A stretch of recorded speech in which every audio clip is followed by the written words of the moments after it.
আমার ভাই কি ইন্তেকাল করে, আমরা জানতে পারি না, আমাকে জানানো হয়নি যে আমার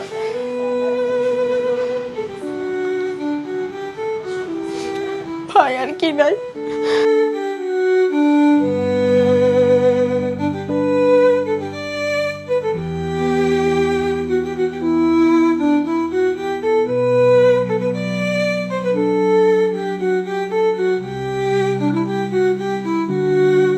এরপরে হ্যাঁ দৌড় দিয়ে গেছে, কি গরম পয়সা থাকবো ভয় ফেলে চলবো, এটা কই একটা দৌড় মারছে। এই দৌড় দিয়ে আর আমার পোলা আর গরম ফিরাই নেই, এই জন্য দৌড় দিয়ে গেছে।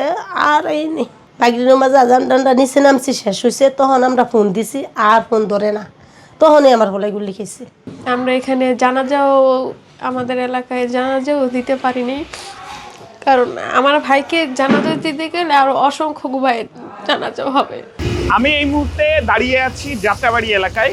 এই যাত্রাবাড়ি এলাকায় জুলাই আন্দোলনে অনেক খারাপ পরিস্থিতির সৃষ্টি হয় এবং সেই পরিস্থিতির মাঝে 21 বছর বয়সী একজন কিশোর ইমরান নিহত হয়। ইমরান একসময় প্রবাসে ছিল। 2024 সালের জানুয়ারি মাসে সে দেশে ফিরে আসে কিছু করার জন্য। তবে এর পরবর্তীতে 2024-এর মে মাসে তার পিতা মারা যায়। পিতা মারা যাওয়ার ঠিক 2 মাস পরে জুলাই আন্দোলনে গুলিবিদ্ধ হয়ে নিহত হয় ইমরান। সন্তান এবং স্বামীকে হারিয়ে ইমরানের মা সহ তার পরিবারের কি পরিস্থিতি সেটিই জানাবো আজ বাংলা নিউজের স্মৃতিতে অম্লান 36 জুলাই বিশেষ আয়োজনে।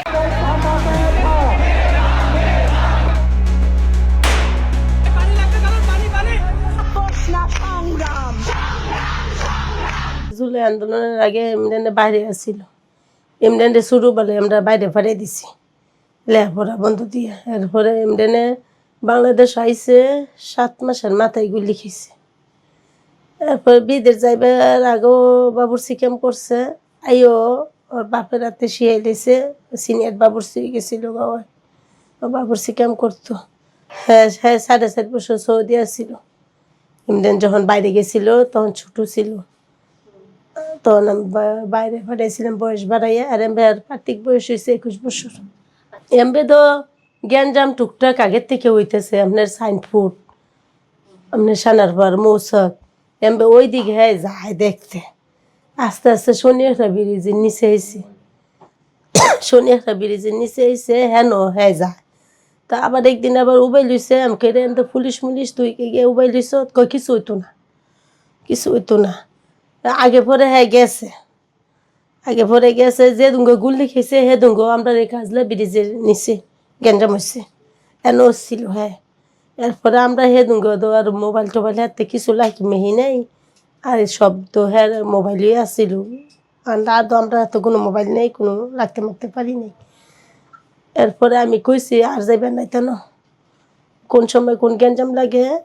এরপরে আইসি ওই 3টা 3:30 বাজে, সেদিন আবার শ্যাম্পু দিয়ে গোসল করছে, আবার শেপ করে আইছে। এরপরে মনে করেন ভালো পরিষ্কার বইয়া গোসল করে খাইয়া দেয়া হ্যাঁ ঘুমাইছে। ঘুমাইছে আমি কই কি এখন কই মাছ নানছি খাও, রাতের বেলা আমি গরু মাংস রাঁধে দিই মানে। এরপরে উঠছে, উঠতে ওই গেছে গা বাইরে যাইব, তো আম্মা একটু চা বানাও। তো আমি চা বানাইতে গেছি, চা পাতা নাই। তো আমি এবার চা পাতা আনছি, বিস্কুট আনছি, খাইয়ে বাড়িছি। এরপর আমি হ্যাঁ লগে না করতেছি, যাইস না যাইস না যাইস না, এলাকার ভিতরে গ্যাঞ্জাম চলতেছে যাইও না। এরপরে হ্যাঁ দৌড় দিয়ে গেছে, কি গরম পয়সা থাকবো ভয় ফেলে চলবো, এটা কই একটা দৌড় মারছে। এই দৌড় দিয়ে আর আমার পোলা আর গরম ফিরাই নেই, এই জন্য দৌড় দিয়ে গেছে। আর এই নেই বলে এই দৌড়ে শেষ। আমার পোলা গুলি খাইছে, এক মহিলা কইতেছে। এরপর আমরা বাড়িয়েছি, অনাবিল হসপিটালে নিছি, নেওয়ার পরে ওরে অনাবিলের গেট বন্ধ। এরপরে হালাই দিয়ে মাঝখানে আইয়ে পড়ছে দৌড়াদৌড়ি করে ফোলা পাইনি আইয়ে পড়ছে, তখন তো ফোলা পাইনি কেউ ধরতে পারে না, ওই কোনো সমর্থ নাই। এরপরে ফিরে আবার আইয়া ছাত্ররা আইয়া দেশ বাংলা লয়ে গেছে, দেশ বাংলা হ্যাঁ লগে লগে যাইয়া ঢাকা মেডিকেল হ্যাঁ এমনি করে দিয়ে ফয়সাল নামের একটা ছেলে, আমার ছেলে যখন গেছে তখন আমি আর আমার মাইয়া গেছি বাইরে। বাইরে যাওয়ার পরে আমরা এদিক দিয়ে যাইতাম মেসে যাইতে দেয় না, এদিক দিয়ে যাইতাম মেসে যাইতে দেয় না। আমরা 6 তলার উঠছি, 6 তলার উঠতে ওর লগে 20 মিনিট আমরা ওই কথা কইছি, আবার জামাইলেও কথা কইতেছি। ওরে আমরা কইতেছি সাতান এইদিকে আইও না, এদিকে অনেক গ্যাঞ্জাম, তোকে ইমরানরে লয়ে ইমরানরে ফোন দো। ওয়ও ফোন দিতেছে ইমরানরে, জামাইও ফোন দিতেছে ইমরানরে, আমরাও ফোন দিতেছি ইমরানরে, আমরা ইমরানরে কতই কইতেছি, এরপরও ছেলে আইয়ে না। এরপর লাস্টে 3টা কথা কইছে, সাঞ্জি আমার মাইয়ারে, সাঞ্জি যাই জ্ঞানতে অনেক গ্যাঞ্জাম চলতেছে। তখন মাগরিবের আজানটা দেয় আপনার 6 তলার উপরে। আমরা মাগরিবের মাঝে আজান টানটা নিচে নামছি, শেষ হয়েছে, তখন আমরা ফোন দিছি, আর ফোন ধরে না। তখনই আমার পোলাই গুলি খেয়েছে, 6:30টার দিক দিয়ে আমার পোলাই গুলি খেয়েছে। এরপরও আমরা সেই দিক যাইতে পারি না, ছুরি করে মানুষ দৌড়াই পড়তেছে, তার আমরা আইয়ে পড়ছি। আমরা আইয়া 20টা সুপারি আনছি কইলাম, আর একটা মিলেট কেট কিনছি, কিনে গড় আইছি। গড়াওয়ার পরে একটা মহিলা কইতেছে ইমরান কই, ইমরান রে আপনারা যেন আছেন খুঁজে চালাই বার করেন। ইমরান বেলে গুলি খেয়েছে।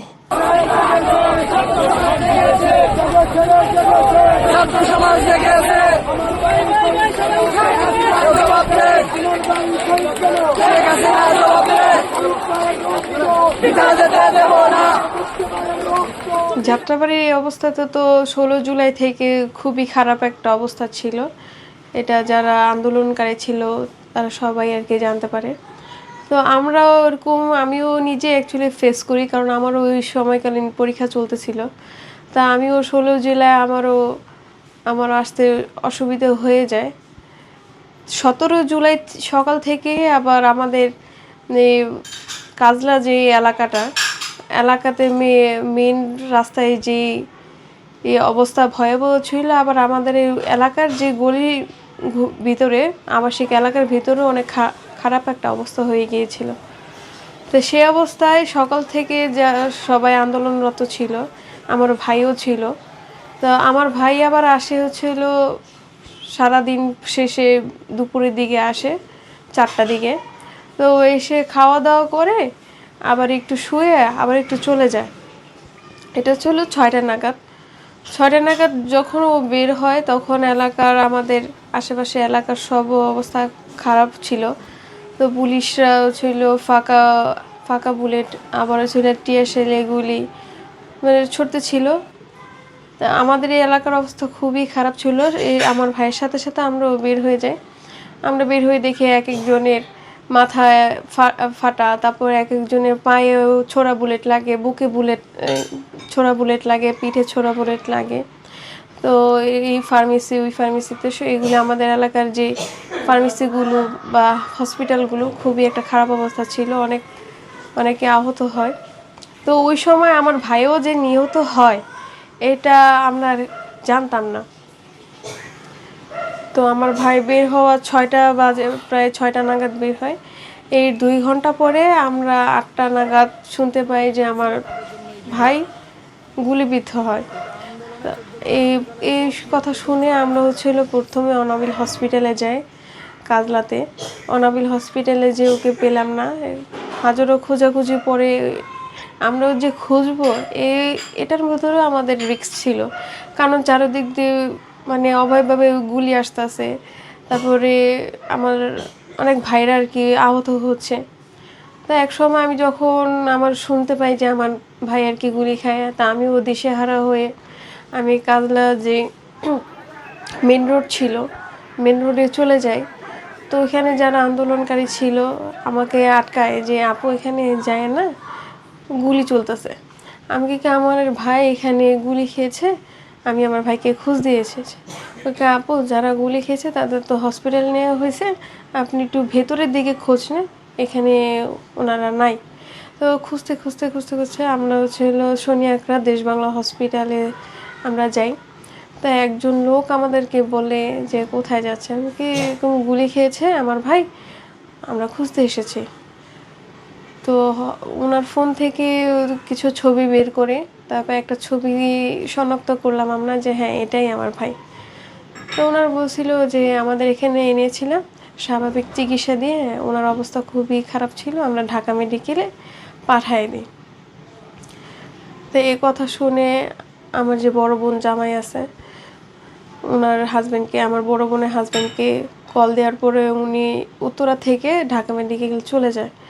তো উনি প্রথম অবস্থায় রাত 10টা নাগাদ অ্যাডমিট করানোর পর ওর ভেতরে মানে মাথার যে অংশটাতে গুলি লেগেছিল, ওই গুলি ভেতরে আর কি পাওয়া যায় না, গুলি বের হয়ে গেছিলো। তা আইসিইউতে নিয়ে যাওয়া হয়। আইসিইউতে নেওয়ার আগে আগে আমরা পৌঁছে যাই। আম্মু তো কান্নাকাটি, আমরাও অ্যাকচুয়ালি ভেঙে পড়ি। আইসিইউতে নেওয়ার পরের দিন 18 জুলাই আমার ভাই দুপুরে 1টা নাগাদ আরেকটা অপারেশনের কথা বলছিল, যে ওনারা একটা বোর্ড মিটিংও করছিল, যে আমাদের সাথেও কথা বলছিল যে ওকে তো এই অবস্থায় রাখা যাচ্ছে না, তো কীভাবে আর ফেলে রাখা যায়, তো একটা অপারেশন করবো আমরা, এতে উনি ফিরে আসতেও পারে আবার নাও আসতে পারে, আল্লাহ ভরসা। তা আমরাও সবাই আমার ফ্যামিলি মেম্বারের সাথে কথা বলে একটা স্টেপ নিই, মানে ডিসিশনটা নেই, হ্যাঁ অপারেশনটা করা লাগবে, এ ব্যাপারে ফেলে রাখা যাবে না। তো ওর অপারেশনের পরের দিন 17 তারিখ গুলি খাওয়ার সময় একটা অপারেশন হয়। 18 জুলাই আরেকটা অপারেশনের সময় ও সাকসেসফুল হয়নি, মানে আমার ভাইয়ের অবস্থা খারাপ হয়ে যায়। 18 জুলাই সন্ধ্যা 6:30টার পরে আমার ভাইকে ইন্তেকাল করে। আমরা জানতে পারি না, আমাকে জানানো হয়নি যে আমার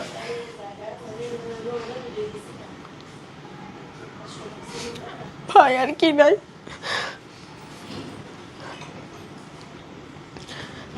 তো 18 জুলাই আমরা রাত 12টার সময়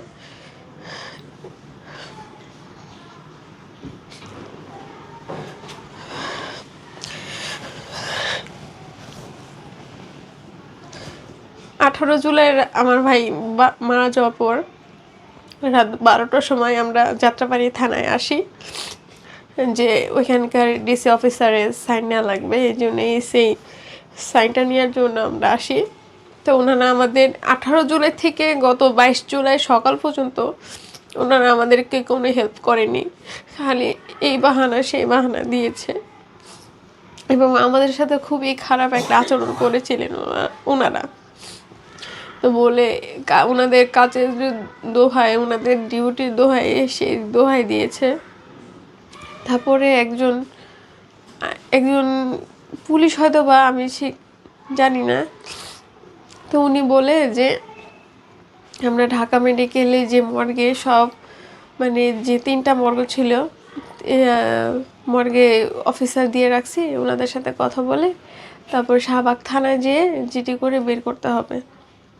তো এই কথা শুনে আমি আমার মা আগে ঢাকা মেডিকেল চলে যায়। ঢাকা মেডিকেলে কথা বলার পরে তারপর ওনারাও বলছে শাহবাগ থানায় চলে যান। শাহবাগ থানায় সাধারণ একটা জিডি করে আমার ভাইকে 22 তারিখ সন্ধ্যাবেলায় পোস্টমর্টম করে আমরা বের করি। আর এবং এই পোস্টমর্টমের জন্য আমাদের কিছু টাকা দেওয়া লাগছে, ওনারা পোস্টমর্টম ছাড়া দিবে না, এবং ওনারা পোস্টমর্টম ছাড়া আমার ভাইকে ছাড়বে না। আর এই পোস্টমর্টম করাতে হলে কিছু টাকা ওনারা আদায় করছিল, বড় মোটা একটা অঙ্কের টাকা। তা আমরা বলছিলাম যে আমার বাবা নেই, আমরা অনেক মানে অচল আর্থিক অবস্থা অচল বলে তারপরে কিছু টাকা ওনাদেরকে দিয়ে তারপরে আমার ভাইকে 22 তারিখ সন্ধ্যাবেলায় বের করার পর আমরা এখানে আমাদের এলাকায় জানাজাও দিতে পারিনি, কারণ আমার ভাইকে জানাজা দিতে গেলে আরও অসংখ্য ভাইয়ের জানাজাও হবে। এলাকার মসজিদে অনেক সবার সাথে কথা বলছি, কেউ রাজি হয়নি জানাজা দেওয়ার জন্য। তো যেখানে জুরাইন কবরস্থানে ওকে দাফন করা হয়, জুরাইন কবরস্থানে কিছু সংখ্যক মানুষ মিলে জানাজা অনুষ্ঠিত করে ওইখানকার ইমাম সাহেব বা গোরখোদক যারা আছে ওনারাই সব করে। তো ওইখানেই 22 তারিখ রাতের বেলা 10টার দিকে ওর জানাজা শেষে, জুরাইন কবরস্থানে জানাজা শেষে ওকে দাফন করা হয়। আমার ভাই 2018 সালের শেষের দিকে আর কি ও পারিবারিক অসচ্ছলতার কারণে বাইরে যাইতে হয় সংসারে হাল ধরার জন্য। 5 বছর, 4.5 বছর থেকে 5 বছরের মাথায় আর কি 2024 সালের 1 জানুয়ারি আমার ভাই বাংলাদেশে এসে পড়ে। যে বাংলাদেশে এসে আব্বু শরীর অসুস্থ, কাজকর্ম করতে পারে না, তো বাংলাদেশে এসে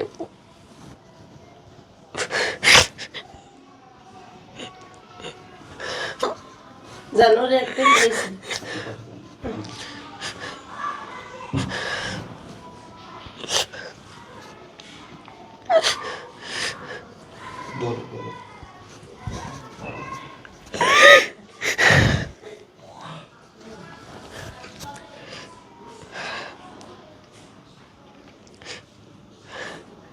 তো পরিবারের কথা মাথায় রেখে জানুয়ারি মাসে 1 তারিখে ভাই আমাদের এখানে চলে আসে, বাংলাদেশে চলে আসে জানুয়ারি মাসের 2024 সালে জানুয়ারি মাসের 1 তারিখে। তো ও আসার ও আমার বাবার পেশাটাকে আর কি নাই, আমার বাবার পেশা ছিল বাবুর্চি কাজ। তো আমাদের সংসারে হাল তুলি নেই। আমার ভাই মারা যাবার 2 মাস 4 দিন আগে আমার বাবা মারা যায় ক্যান্সারে আক্রান্ত হয়ে। তো এরপরে ওই আর কি আমি এবং আমার মা ছিলাম, আমাদের দুজনের ভরণ পোষণ নেয়। এই 7 মাসের মাথায় ও বাংলাদেশে আসছে, 7 মাসের মাথায় আর কি আমার ভাইও ইন্তেকাল করে।